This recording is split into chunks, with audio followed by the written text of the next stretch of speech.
Est-ce que tu sais que c'est à cause de ces actions non violentes que le Black Panther Party a été déclaré la plus grande menace des États-Unis et complètement bousillé par le FBI? Si ce n'est pas le cas, installe-toi. Générique.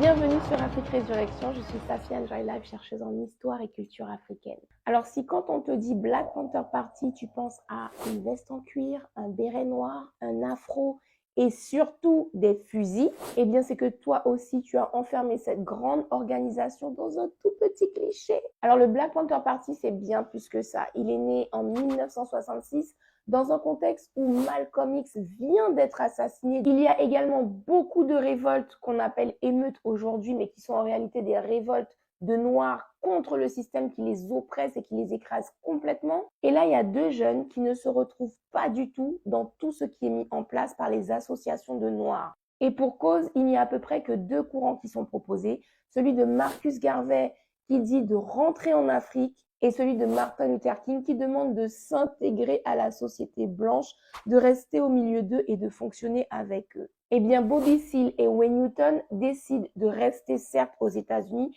mais dans un processus d'autodéfense et d'autodétermination. C'est-à-dire que dans leur programme en 10 points, ils demandent des terres pour pouvoir s'établir entre Noirs et ils souhaitent y développer une économie à eux avec des emplois, des logements, une éducation adaptée à leur propre histoire et leur propre réalité et bien sûr à l'abri des violences et meurtres policiers. La pensée de Bobby Seale et de Wayne Newton se résume en un mot, la liberté. Ce que tu dois comprendre aujourd'hui, c'est que le Black Panther Party ne s'est pas contenté d'aller devant des bâtiments officiels avec des fusils et des bérets. Ça, c'est l'image que le FBI a voulu qu'on retienne d'eux. Pourquoi cette propagande du FBI? Eh bien parce que le chef du FBI, John Edgar Hoover, a compris immédiatement que le Black Panther Party serait plus dangereux que Marcus Garvey, Malcolm X ou Martin Luther King réunis ensemble. La première action non violente du Black Panther Party qui a stressé le chef du FBI, c'est la distribution d'un journal hebdomadaire dont les idées répondaient exactement aux attentes du public noir dans les années 60.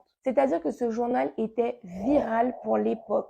On parle d'une distribution de 125 000 exemplaires chaque semaine. Imagine que si c'est vendu à seulement $1, ça fait 125 000 $ qui rentrent dans les caisses du Black Panther Party chaque semaine. Ce journal a d'ailleurs été la principale source de financement du parti, ce qui lui a permis d'ouvrir rapidement des sections dans 50 villes du pays. Là, le chef du FBI a commencé à dire « Mais attends, ces gens-là se multiplient en plus. » 50 villes des États-Unis, autant te dire que les idées du Black Panther se sont répandues. Deuxième action non violente du Black Panther Party qui a donné de la tachycardie au FBI, c'est la distribution de petits déjeuners. Ça peut paraître insignifiant dit comme ça, mais en 1966, 67, 68, aucune organisation aux États-Unis n'avait pensé à nourrir les petits noirs défavorisés. Les Black Panthers ont eu une vision à long terme. Tu nourris un enfant le matin, il est dans de meilleures conditions pour étudier et donc pour réussir son cursus. Et au final, ce sont peut-être des avocats, des médecins, des architectes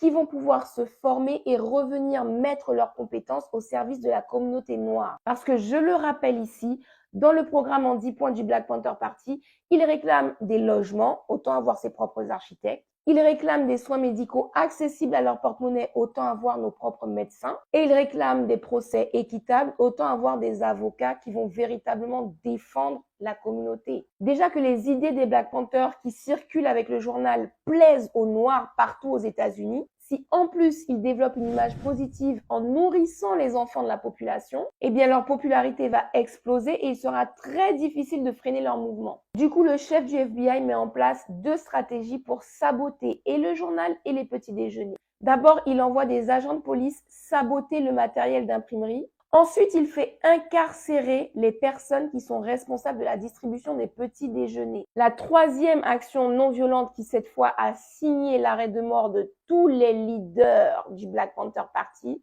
c'est le fait de créer des alliances avec d'autres organisations non noires. Effectivement, il y a eu un tournant lorsque Eldridge Cleaver, qui était déjà un auteur reconnu, est arrivé dans le Black Panther Party et qu'il a fait profiter à l'organisation de toutes ses relations. Grâce à lui, les Black Panthers se sont alliés à des organisations amérindiennes, asiatiques, latinos et blanche. En gros, c'est tout le prolétariat américain qui se met ensemble et comme le nombre fait la force, le FBI s'est sérieusement inquiété. Du coup, il est passé à l'étape supérieure en termes de représailles. Grâce au programme COINTELPRO dont je t'ai parlé dans la chronique précédente, ne manque surtout pas cette chronique. Tu comprendras mieux qu'il était absolument impossible pour le Black Panther Party de survivre à ça. Je te laisse commenter Black Panther, me déposer ton like et partage-moi cette vidéo fort. Nous, on se retrouve dans une prochaine chronique sur Afrique Résurrection.